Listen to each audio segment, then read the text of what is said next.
In the meantime, distraught Senate President Alan Peter Cayetano repeatedly invoked Senate independence as he tried to get in the way of law enforcement in carrying out a legitimate arrest order issued by the Sandigan Bayan on Senator Jinggoy Estrada yesterday. His Senate independence claim, which he keeps on insisting, drew pushback from Palace Press Officer Claire Castro, as we hear details in this report from our Clazel Pardilla. The arrest of Senator Jinggoy Estrada should not have escalated into a confrontation or a show of defiance, according to Malacanang. So, hindi po nga kailangan na sila ay humadlang. Mas magandang makipag-cooperate sila sa mga law enforcers. Yun po ang tamang proseso at yun po ang may paggalang sa bawat institusyon.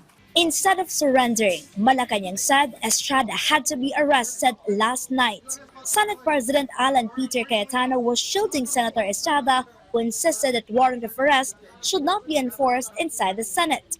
Kung ang isang senador ay involved sa isang crime at may warrant of arrest, at ang crime na to, ang penalty ay maaaring imprisonment of more than 6 years, alam nila na pwede itong arestuhin. Malacanang maintained that President Ferdinand R. Marcos Jr.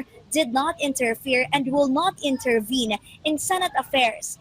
The palace also said the president has no hand in the ombudsman investigation and prosecution of those allegedly involved in anomalous flood control projects.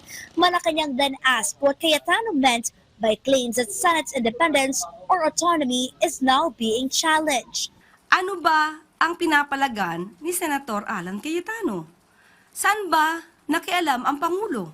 Papaano magkakaroon ng pagtutulungan, kooperasyon, ang bawat sangay ng gobyerno kung merong magmamataas, merong hindi tutupad sa batas, at merong maghahari-harian? Hindi pwedeng ganun. Lahat po dapat patas. If the turmoil in the Senate continues, the palace warned it could have wider consequences. Mahihirapan po talaga.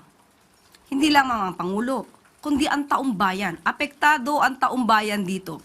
Pati po ang ekonomiya ay maapektuhan sa ingay at gulo sa Senado. Malacanang declined to confirm reports that President Tolam called off a planned visit to the Senate due to the tension surrounding the upper chamber. Clazel Pardilla from the National TV Network for a new and better Philippines.